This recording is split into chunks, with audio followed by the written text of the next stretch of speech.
the most common disease that we encountered in the last 2 years. So, I am indeed a family doctor, okay? It's my vocation. My son was at a boxing class yesterday, and the boxing coach, Tito, came up to me and said, Dr. Littell, you have a calling. You are called by God to do what you're doing. I said, amen, brother. I was called by God to be a doctor.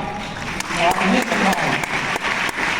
And so, when you have a calling, what do you do when a federal agency comes and knocks on your door, sends you a letter and says, hey, Dr. Littell, you got to do something a little different right now because this ain't right. This is not what the CDC recommends. This is not what the FPEA recommends. This is not what the American Board of Family Physicians recommends.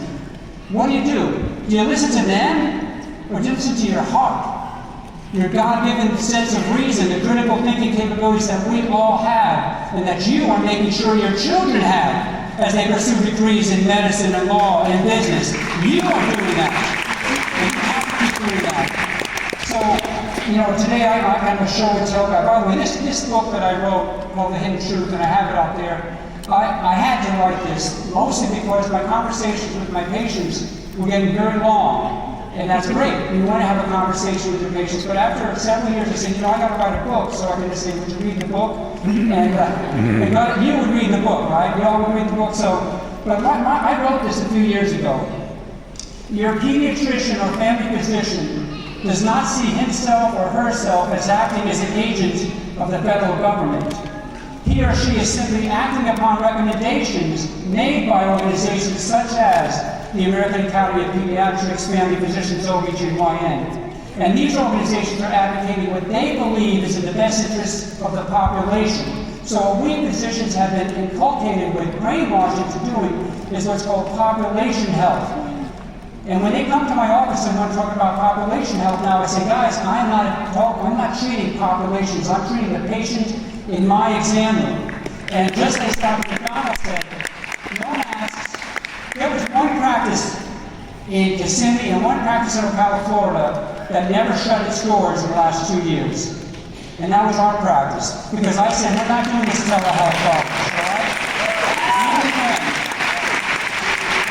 Even when the insurance companies last year said, Dr. Littell, you could have made an extra $50 per patient visit if you had done telehealth. There was an incentive for that. We were incentivized, and right now as we speak, doctors across this country and hospitals have been incentivized for doing what's known as telemedicine. So let me say this. Physicians of conscience, that's what we're talking about, right? We're talking about creating men and women with informed consciences. What's that going to take in this new world where most people coming out of medical schools truly do not have a fully formed conscience? And I can say that because I teach medical students.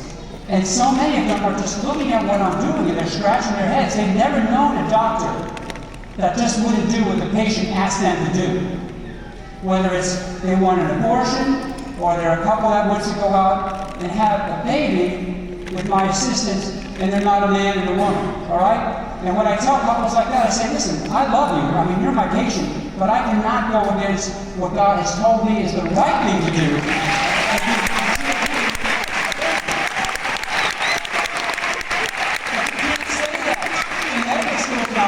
The American Family Physician Medicine, American Family Physician Journal, 2 months ago, had an article on how to approach taking a sexual history of patients. Now, I won't get into all the details, but one thing that came right out there, jumped right off the page to me, is that it is no longer considered appropriate for your physician to ask you if you're monogamous, because that's a judgment-laden term. Rather, the doctor needs to ask you, how many sexual partners do you have and what sex are they? That is not a judgment. By the way, it gets much more detailed than that. As a matter of fact, there's an online chat group for doctors called Doximity. Doctors have all heard about that. And the latest thing that came up on Doximity that I was actually going to show you tonight, but we had a little trouble trying to project things, was the latest thing that the FDA developed, or rather approved of, to prevent a sexually transmitted disease known as HPV, which I cover in detail in here, okay? Now, before I talk about what that latest device is that's going to prevent HPV transmission in sexually active persons. Let me explain to you that what I know about how Merck rolled out the HPV vaccine and what the CDC promulgated to doctors is based on nothing but lies about you and your children.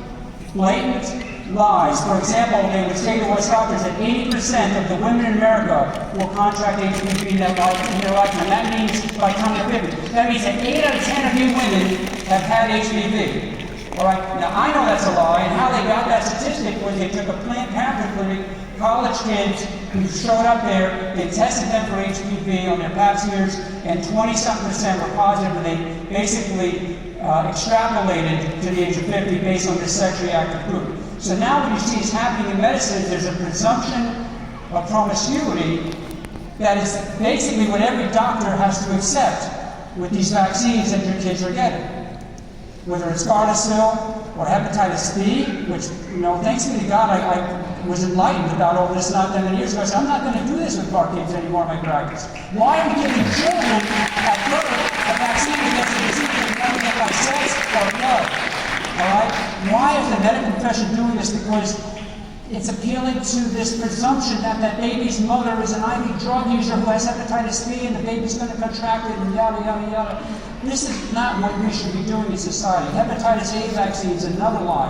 But what the state's product was, and I'm going to say very quickly, and I'm going to go right past the next one, is edible panties, that actually the product in the panties can actually stop HPV from causing oral sex. Now, I said it quickly, but I had to say it because the conversation among the doctors in this group was, oh, that's great, what flavors does it come in? I can't wait to recommend this to my kids. That's where the doctors of today are. And when I dare to say in this dialogue, which should be a dialogue, that this is not the way we should be addressing STD prevention in children, well, you can imagine the response. It was like, where are you coming from, doctor? It's like, you must be from another planet. Don't you realize how many children are having this kind of sex and how often and with whom? So you guys are fighting a fight in your own way. We're fighting a fight in the doctor's office. So I want to close with some other ways that we're fighting the fight. You all know about what happened last 2 years. You know there were doctors who, like myself, treated patients with COVID in a lot of different ways, okay? Over 3,000 patients across the country that I was able to treat by the grace of God and with assistance from my daughter. Well, I'm going to ask them to project a few quick letters that I got, love letters that I got. Can you show the first one? The first letter came from, they got it pulled up there for the duck tribe. These are the kind of things that this first letter came from Florida Blue, September 15th, telling me that they're going to audit all my charts for writing for ivermectin. The next one, please. Advent Health in Orlando actually penalized me for, you can move to the next slide because I want to see all the details, for allowing patients to have their wife and their husband come visit them before they died while they're on a ventilator at no risk of transmitting the disease. Priests and chaplains come and pray with them, all right? I was penalized for that. I was penalized also for giving ivermectin to a woman who was desaturating right in front of me. This is from the American Board of Family Medicine. Again, this is from January of this year, saying they were going to review my practice right, my right to practice medicine as a family physician. The next one is from HCA Healthcare, saying that if I didn't go to mandatory psychological counseling because of my attitude, that I would lose my privileges to practice medicine. Next one is from the Florida Department of Health, and this one just came to me last week, a subpoena for records. This is the one that's most amazing to me. They're all bad. This came from a Michigan assistant professor at the University of Michigan who saw a patient who showed up there for oxygen therapy and had gotten ivermectin, hydroxychloroquine from me. They wrote a letter to the Florida Department of Health saying, investigate this doctor, and I'll quote to you exactly what the doctor wrote, and then I'm going to let you guys get to the next thing. He wrote, a cursory search into the background of this provider, Dr. Littell, indicates that he's openly advocating against vaccination for COVID. He's going against public health measures, including masking, which is in line with CDC recommendations, and most concerningly, he's been prescribing medications across state lines to hundreds of patients. It's my opinion that he's an imminent threat to patients in Florida and across the country. And so that's being reviewed right now. Now, what's good, guys, and why I bring this out to public, and a lot of people wouldn't, is there's a signature at the bottom of that page, which is Dr. Joseph Latigo. And Dr. Joseph Latipo is a friend of mine, and he's our new Surgeon General. This was put out without his knowledge, his signature on this paper. And he says, Dr. Littell, you feel free to share that with the public, because now I can hop into this mess. Because when he went to the Florida Department of Health, he said, why are you sending these letters out with my signature without my knowledge? I said, we've been doing this forever. This is what we do in Florida. He said, not under my watch. So you pray for Dr. Latipo.